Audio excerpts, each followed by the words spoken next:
In tonight's Health Edge, the growing trend of cyberbullying. 5,000 school employees walked out to demand increased education funding. It ultimately could every kid just get their education through a screen. The more we were taught to list and resent the things of which we were deprived as children, the more we live in that anger and frustration, and the more we remain children.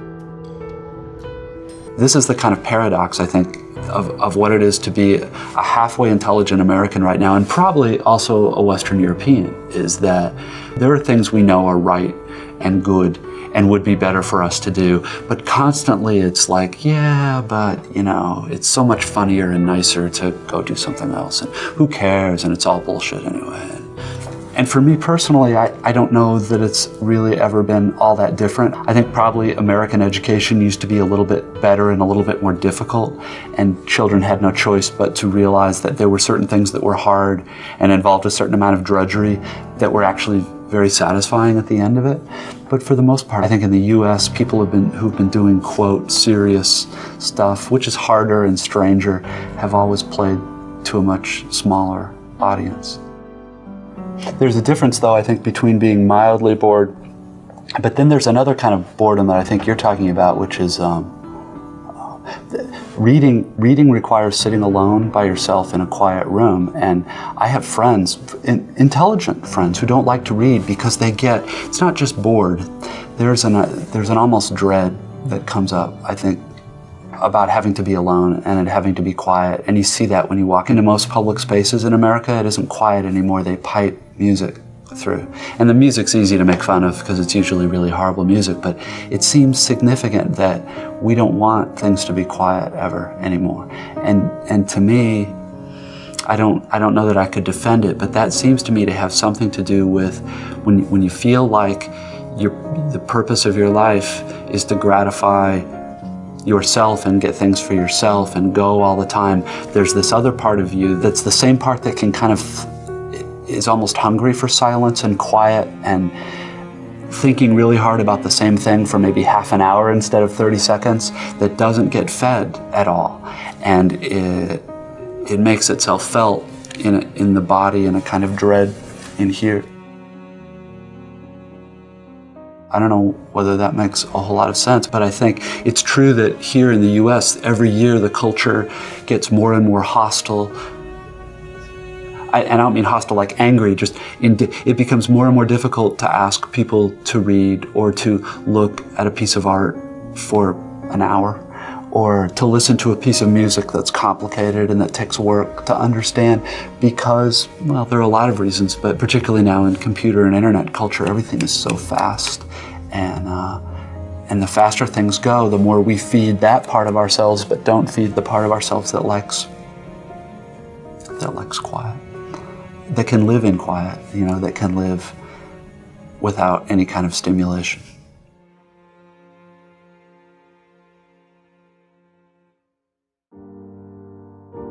Well, particularly if you have a remote control, see, when that happens, you go to a different channel. And if you don't like that channel, you go to a different channel.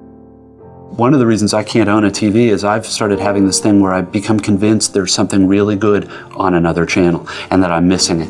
And so instead of watching, I'm scanning anxiously back and forth for this thing that I think I want that I don't even know what it is.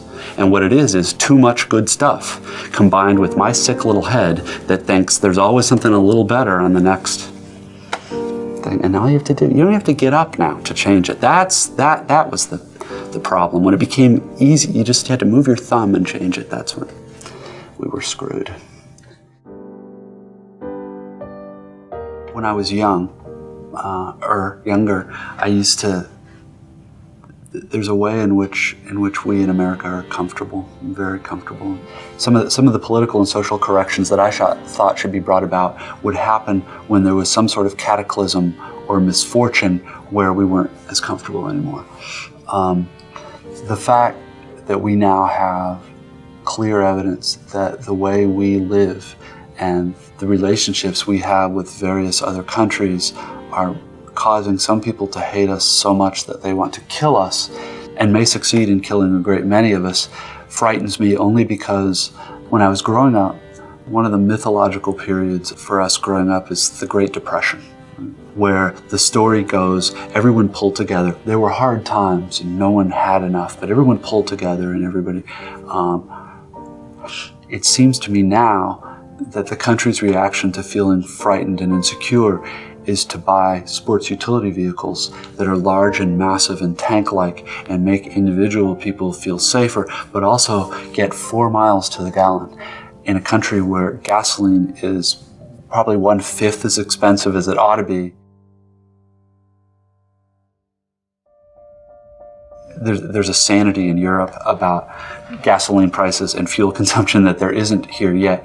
And yet are voting for people who are deciding to go over and very possibly kill hundreds of thousands of civilians in order to kill a few enemies.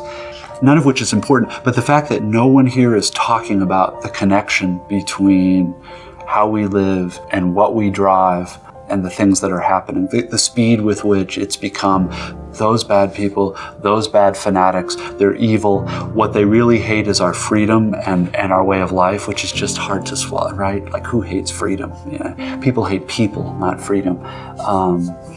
I now don't know what's gonna happen.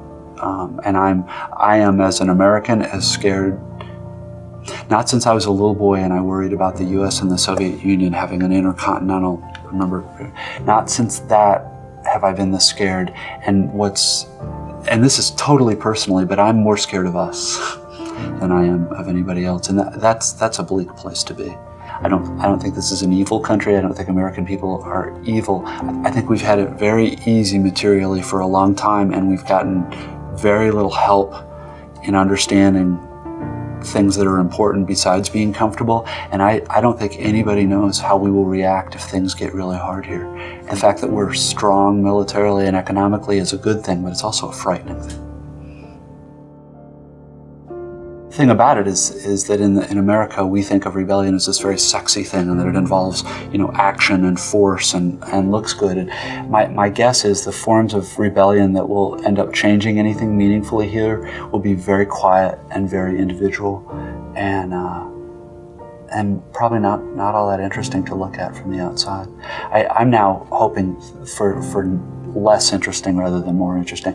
Violence is interesting, and horrible corruption and scandals and rattling sabers and talking about war and demonizing 1 billion people of a different faith in the world. Those are all interesting. Sitting in a chair and really thinking about what this means and why the fact that what I drive might have something to do with how people in other parts of the world feel about me isn't interesting to anybody else. The world often sells us a complete and total lie. And not a lot of people who are on their way to getting there are able to blow a whistle and say, hang on. It almost cost me everything. If you knew the cost of being a rock star,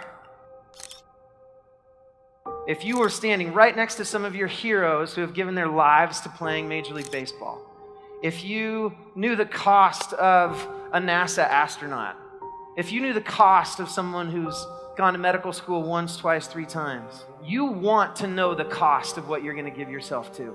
Some cost is absolutely worth it. It's the greatest thing you could ever do. It's sacrifice, it's perseverance, it's everything that you've heard about. It's what it takes to get from here to there. Other costs that are very rarely talked about, if I'm going to see my face on a magazine cover and I'm going to play concerts 250 nights a year, and I'm going to do that year after year after year. And this place actually is not big enough. The next time we play, we're going to sell out something twice that size. And then that's not big enough. We're going to sell out something. There's never enough. And that I can speak to. In the music industry, there is never enough. That's the only industry I'm going to speak to. But my guess is if you were to ask other people in this room that represent other industries, there is never enough. There will never be enough accolades. There will never be enough paycheck increases. There will never be enough awards. There will never be enough. And as a musician, when we were starting to believe that we got to play bigger places and we got to sell more CDs and we need to have more fame, We nearly lost our own families. We nearly lost our own best friendships. We couldn't say when we had been in our communities last. We would say the same flipping thing night after night after night on stage. And we used to say we'll never be those guys. We'd go see one of our favorite bands play, and they would joke one night, and you're like, that is hilarious. The second night, when the joke is in the same place, and then if I got to go backstage and meet so-and-so, and the closer I got to them, the more I realized that, oh man, the closer I get, the sadder they seem to be. Not like someone who's bigger than life and is about to inspire me. They might inspire me in the other direction, away from leaving community, leaving friendships, putting my eye on, I am going to be the biggest, baddest, most well-known rock star. I'm going to make millions. I'm going to sell millions. I'm going to have millions of people singing songs at the cost of your heart, at the cost of your own heartbeat. Some cost is not worth it. Some cost is awesome, okay? Some cost is not worth it. Some cost is awesome. As you go through your life trying to figure out what your dream is, please ask people who have gone before you, what's the cost? What does it take? What will I give up? And if what you're giving up is in kind of the beautiful cost category, go, and bring someone with you that can keep you moving forward. If the cost is your own heart, your own contentment, your own peace, your own rootedness, I want you to ask a lot of people in your life, would this be worth it? Would that be worth it for me? And do not waste big chunks of your life, and don't put yourself in a position where a third or fourth divorce is the norm, and don't put yourself in a place where you have 5 homes up on the top of these hills and you don't know which one you're going to go to. Don't amass things, don't grow things, don't give your life to things that will end up oppressing you and holding you down. Don't do it. The cost is not worth it. I think every one of us is love and every one of us is fear. And what you feed is going to win. And what the world feeds, if you live by the world standards, is going to build up your fears. We don't have to look very much further than what we put on TV. We put on TV. You want to see bad news stop playing? Value something else. You know who they're playing to? You, us. We're the audience. What's on stage is defined by the audience. Why do we focus on terrorism?